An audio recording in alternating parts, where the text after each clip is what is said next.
Alors, au salon de Francfort, il y a aussi la marque Byton, le M-Byte, donc un SUV électrique. Et oui, encore un SUV du coup. Le crossover électrique chinois se présente sous ses lignes finales au salon allemand.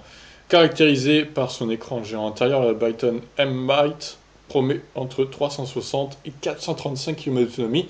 En France, il devrait être lancé en 2021 et commercialisé quand même à partir de 54 000 euros. Donc pour l'autonomie, on va dire que c'est pas le prix est un peu cher, je trouve, hein, quand même. Les modifications sont peu sensibles depuis le prototype avec l'implantation de poignées dissimulées, rétroviseurs classiques et optiques plus volumineuses. Le crossover de 4,85 m impose mais cache son gabarit, aidé par les bas de caisse et toits noirs ainsi que les grandes roues. C'est vrai. Toit noir, niveau look, il est beau hein, quand même. J'aime bien. À part peut-être la calandre grise où il y a marqué Byton. Bon, ça ressort un peu beaucoup sur le bleu, mais le bleu est très joli en tout cas. Originalité, la planche de bord est presque véritablement une planche rompue par les aérateurs. Elle est séparée du pare-brise par l'énorme écran incurvé de 48 pouces de diagonale. Cette interface inédite est gérable par l'écran tactile 7 pouces du volant ou celui de 8 pouces entre les sièges accessibles pour les passagers. Trop d'écran, trop d'écran, trop d'écran encore une fois. C'est un cinéma le truc, c'est même plus une voiture.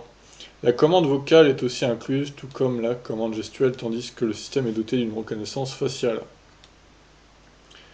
Deux versions du M-Byte existent avec des puissances batterie et donc autonomie spécifiques. La première, du moteur de 272 chevaux, est couplée à un pack de 72 kWh, soit seulement 360 km d'autonomie. Mauvaise efficience, hein, honnêtement.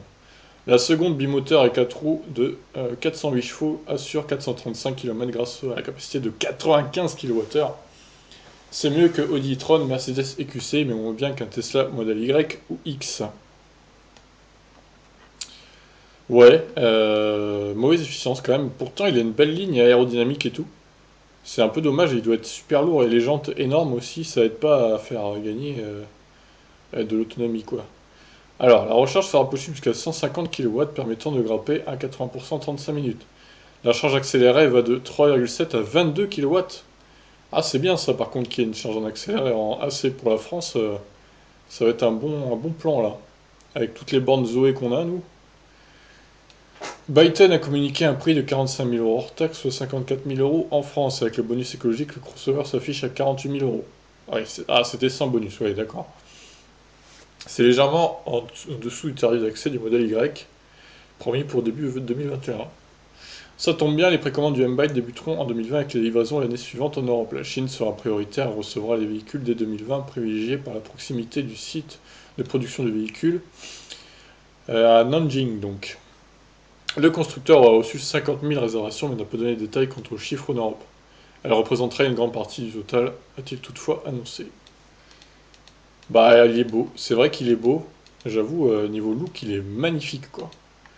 Le problème, c'est moi, ce qui me pose, c'est quand même ces grands écrans là. Est-ce qu'on a vraiment besoin de ça dans une voiture, quoi? Alors qu'il y ait des écrans tactiles où il y a la coudoir et tout, encore ça passe, bien que du coup il n'y a pas de porte-gobelet. Alors si on veut boire un truc, on les fout, les gobelets et les bouteilles en fait. Et c'est con, mais on fait comment du coup? Faut y penser à ça aussi. Donc voyons un peu les photos. Oh, il y a un BG qui pose à côté. Superbe ligne. Il est pas très haut hein, pour un SUV.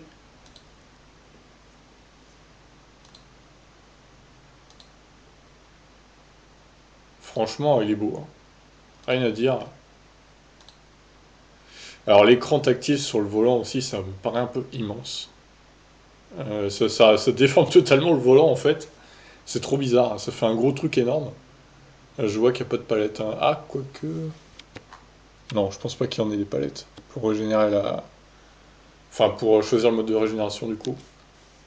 Oui, vous allez me dire, je suis obsédé par les palettes, mais je trouve que c'est un gros plus sur le Kona et Niro. Et Audi e-tron, on oublie, mais bon, il y en a aussi du coup. Et franchement, pourquoi les autres ils font pas pareil quoi? Je comprends pas. Alors les boutons N, D et machin, c'est sur. C'est devant en fait là, oui. Ouais, pourquoi pas, pourquoi pas. Putain, mais l'écran, franchement, on voit même plus la route limite quoi. Limite, on pilote à l'écran. Enfin, bon, c'est un peu trop quoi. L'écran est trop haut, je trouve. Bon ben voilà, en tout cas le prix, bon, il est un peu cher, mais il est pas non plus scandaleux par rapport à ce que fait le modèle Y. Donc j'imagine que le 48 000 euros bonus déduit, ce sera la version 77 kg, 72 kWh plutôt. Et la grosse version, bah, à mon avis, elle devrait coûter dans les au moins 55-56 000 euros bonus déduit, quoi. Vu la puissance et vu la capacité de la batterie, honnêtement, on n'a pas le 0 à 100, par contre. On n'a ni le poids, d'ailleurs. Bon, on verra ça, hein, en tout cas. Il arrivera en France en 2021, lui, c'est sûr. Donc c'est à surveiller, en tout cas, il me plaît bien ce truc-là. Malgré qu'il soit pas assez efficient à mon goût et qu'il y a des écrans un peu gigantesques à l'intérieur pour vous niquer les yeux. C'est parfait ce genre d'écran. Bon, bah écoutez, sur ce je vous laisse, n'hésitez pas à réagir, ciao.